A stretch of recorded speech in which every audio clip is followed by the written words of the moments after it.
Cricket ಲೋಕದ interesting ಸುದ್ದಿಯನ್ನ quick ಆಗಿ ಹೇಳ್ತೀನಿ. ಕ್ರಿಕೆಟ್ ರೌಂಡಪ್ನಲ್ಲಿ ನಾನು ನಿಮ್ಮ ಶಿವರಾಜ್ ಬಾಣಂಕಿ. ನೀವು ಸುದ್ದಿಯಾನದ ಸಬ್ಸ್ಕ್ರೈಬರ್ ಆಗೋದನ್ನು ಮರಿಬೇಡಿ. ಭಾರತ ಮತ್ತು ಅಫ್ಘಾನಿಸ್ತಾನ ನಡುವಿನ ಟೆಸ್ಟ್ ಪಂದ್ಯ ಆರಂಭವಾಗಿದೆ. ಈ ಐತಿಹಾಸಿಕ ಪಂದ್ಯಕ್ಕೆ ಗುಜರಾತ್ ಟೈಟನ್ಸ್ ತಂಡದ ಸ್ಟಾರ್ ಆಲ್ರೌಂಡರ್ ಮಾನವ್ ಸುತಾರ್ ಭಾರತ ತಂಡಕ್ಕೆ ಅಧಿಕೃತವಾಗಿ ಪಾದಾರ್ಪಣೆಯನ್ನ ಮಾಡಿದ್ದಾರೆ. ಚೊಚ್ಚಲ ಟೆಸ್ಟ್ ಪಂದ್ಯವಾಡಲಿರುವ ಮಾನವ್ ಅವರಿಗೆ ಪಂದ್ಯ ಪ್ರಾರಂಭವಾಗುವ ಮೊದಲು ಭಾರತದ ಸ್ಟಾರ್ ಸ್ಪಿನ್ನರ್ ಕುಲ್ದೀಪ್ ಯಾದವ್ ತಮ್ಮ ಚೊಚ್ಚಲ ಟೆಸ್ಟ್ ಕ್ಯಾಪ್ ಅನ್ನು ಹಸ್ತಾಂತರಿಸಿದ್ರು. ಈ ಯುವ ಆಟಗಾರನ ಬಹುಕಾಲದ ಕನಸು ಈಗ ನನಸಾಗಿದೆ.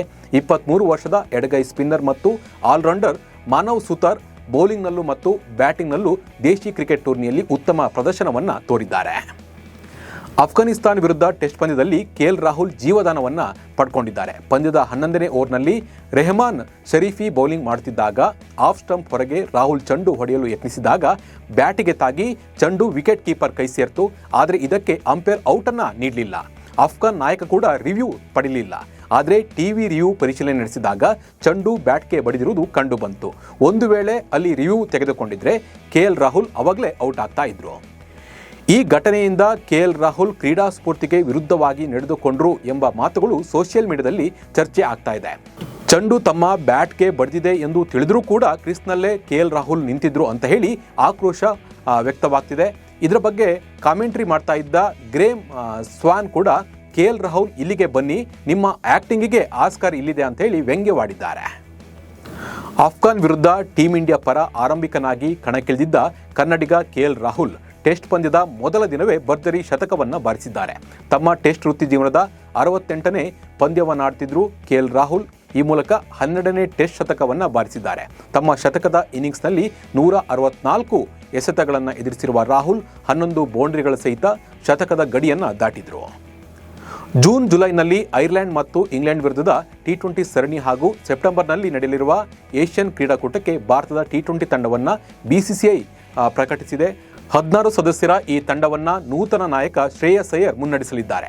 ಹಾಗೆಯೇ ತಿಲಕ್ ವರ್ಮಾ ತಂಡದ ಉಪನಾಯಕನಾಗಿ ಆಯ್ಕೆಯಾಗಿದ್ದಾರೆ. ಐಪಿಎಲ್ನಲ್ಲಿ ಅಮೋಘ ಪ್ರದರ್ಶನ ನೀಡಿದ ಆಟಗಾರರಿಗೆ ಭಾರತದ ಟಿ20ಐನಲ್ಲಿ ಸ್ಥಾನ ಸಿಕ್ಕಿದೆ.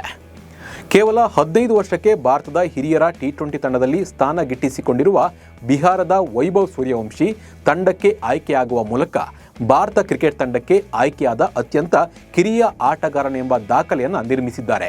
ಈ ಮೂಲಕ 36 ವರ್ಷಗಳ ಹಿಂದೆ ಸಚಿನ್ ತೆಂಡೂಲ್ಕರ್ ನಿರ್ಮಿಸಿದ ದಾಖಲೆಯನ್ನು ವೈಭವ್ ಮುರಿದಿದ್ದಾರೆ. ಸಚಿನ್ ತೆಂಡೂಲ್ಕರ್ 15 ವರ್ಷ 205 ದಿನಕ್ಕೆ ಟೀಂ ಇಂಡಿಯಾ ಅಂತಾರಾಷ್ಟ್ರೀಯ ತಂಡದಲ್ಲಿ ಆಡಿದ್ರು. ಆದರೆ ಈಗ ವೈಭವ್ ಸೂರ್ಯವಂಶಿ 15 ವರ್ಷಕ್ಕೆ ಆ ಸಾಧನೆಯನ್ನು ಮಾಡಿದ್ದಾರೆ. ಐಪಿಎಲ್ ಮುಗಿತಿದ್ದಂತೆ ಕರ್ನಾಟಕದಲ್ಲಿ ಮಹಾರಾಜ ಟ್ರೋಫಿ ಟಿ20 ಟೂರ್ನಿಗೆ ವೇದಿಕೆ ಸಿದ್ಧವಾಗಿದೆ. ಇದರ ಮೊದಲ ಹೆಜ್ಜೆಯಾಗಿ ಈಗಾಗಲೇ 6 ತಂಡಗಳ ಹರಾಜು ಪ್ರಕ್ರಿಯೆ ಮುಗಿದಿದೆ. ಈ ಹರಾಜಿನಲ್ಲಿ 2 ಲಕ್ಷ ರು ಮೂಲ ಬೆಲೆಯೊಂದಿಗೆ ಕಾಣಿಸಿಕೊಂಡಿದ್ದ ಆರ್ಸಿಬಿ ತಂಡದ ಸ್ಟಾರ್ ಆಟಗಾರ ದೇವದತ್ ಪಡಿಕ್ಕಲ್ ಕೇವಲ 2.6 ಲಕ್ಷ ರೂಪಾಯಿಗೆ ಮಾರಾಟವಾಗಿದ್ದಾರೆ. ಪಡಿಕ್ಕಲ್ ಖರೀದಿಗೆ ಹೆಚ್ಚಿನ ಫ್ರಾಂಚೈಸಿಗಳು ಆಸಕ್ತಿಯನ್ನು ತೋರಿಸಿದ ಕಾರಣ ಅತಿ ಕಡಿಮೆ ಬೆಲೆಗೆ ಇವರು ಹರಾಜಾಗಿದ್ದಾರೆ. ತಿಲಕ್ ವರ್ಮಾ ನಾಯಕತ್ವದ ಭಾರತದ ಎ ತಂಡ ಶ್ರೀಲಂಕಾದಲ್ಲಿ ನಡೆಯುತ್ತಿರುವ ತ್ರಿಕೋನ ಏಕದಿನ ಸರಣಿಗೆ ತೆರಳಿದೆ. ಜೂನ್ 9ರಿಂದ ಪ್ರಾರಂಭವಾಗುವ ಈ ಸರಣಿಯಲ್ಲಿ ಭಾರತ ಎ, ಶ್ರೀಲಂಕಾ ಎ ಹಾಗೂ ಅಫ್ಘಾನಿಸ್ತಾನ ಎ ತಂಡಗಳು ಕಣಕ್ಕಿಳಿಯಲಿವೆ. ಯುವ ಪ್ರತಿಭೆಗಳಿಂದ ಕೂಡಿದ ಭಾರತದ ಎ ತಂಡದಲ್ಲಿ ರಿಯಾನ್ ಪರಗ್ ಉಪನಾಯಕನಾಗಿದ್ದು, ಈ ಸರಣಿಯು ಯುವ ಆಟಗಾರರಿಗೆ ತಮ್ಮ ಸಾಮರ್ಥ್ಯವನ್ನು ಪ್ರದರ್ಶನ ಮಾಡಲು ಉತ್ತಮ ವೇದಿಕೆಯಾಗಿದೆ. ರಿಷಬ್ ಪಂತ್ ತಮ್ಮ ಟೆಸ್ಟ್ ಉಪನಾಯಕತ್ವವನ್ನು ಕಳೆದುಕೊಂಡಿದ್ದರೂ ಕೂಡ ಟೆಸ್ಟ್ ಇತಿಹಾಸದಲ್ಲಿ ದಾಖಲೆಯೊಂದನ್ನು ನಿರ್ಮಿಸಿದ್ದಾರೆ. ಅಫ್ಘಾನಿಸ್ತಾನ ವಿರುದ್ಧದ ಏಕೈಕ ಟೆಸ್ಟ್ ಪಂದ್ಯದಲ್ಲಿ ಸ್ಥಾನ ಪಡೆಯುವ ಮೂಲಕ ಭಾರತದ ಟೆಸ್ಟ್ ಇತಿಹಾಸದಲ್ಲಿ 50 ಅಥವಾ ಅದಕ್ಕಿಂತ ಹೆಚ್ಚು ಪಂದ್ಯಗಳನ್ನು ಆಡಿದ 3ನೇ ನಿಯೋಜಿತ ವಿಕೆಟ್ ಕೀಪರ್ ಎನಿಸಿಕೊಂಡಿದ್ದಾರೆ. ಈ ಮೂಲಕ ದಿಗ್ಗಜರಾದ MS ಧೋನಿ ಮತ್ತು ಸೈಯದ್ ಕಿರ್ಮಾನಿ ಜೊತೆ ಎಲೈಟ್ ಪಟ್ಟಿಯನ್ನು ಸೇರಿದ್ದಾರೆ. ಸೂರ್ಯಕುಮಾರ್ ಯಾದವ್ ಅವರು ಮಹಾರಾಷ್ಟ್ರದ ಮುಖ್ಯಮಂತ್ರಿ ದೇವೇಂದ್ರ ಫಡ್ನವೀಸ್ ಅವರನ್ನು ಮುಂಬೈನಲ್ಲಿ ಭೇಟಿಯಾಗಿದ್ದಾರೆ. ಈ ಕುರಿತು ಮುಖ್ಯಮಂತ್ರಿ ಕಚೇರಿ ಟ್ವೀಟ್ ಅನ್ನು ಮಾಡಿದೆ. ಭಾರತೀಯ ಕ್ರಿಕೆಟಿಗ ಸೂರ್ಯಕುಮಾರ್ ಯಾದವ್ ಅವರು ಮುಂಬೈನಲ್ಲಿರುವ ಮುಖ್ಯಮಂತ್ರಿ ದೇವೇಂದ್ರ ಫಡ್ನವೀಸ್ ಅವರನ್ನು ಅಧಿಕೃತ ನಿವಾಸ ವರ್ಷದಲ್ಲಿ ಭೇಟಿಯಾಗಿದ್ದಾರೆ ಅಂತ ಹೇಳಿ ಪೋಸ್ಟ್ ಅನ್ನು ಮಾಡಿದೆ. ಇವಿಷ್ಟು ಕ್ರಿಕೆಟ್ ಲೋಕದ ಇಂಟ್ರೆಸ್ಟಿಂಗ್ ಸುದ್ದಿಗಳು. ನಮಸ್ಕಾರ.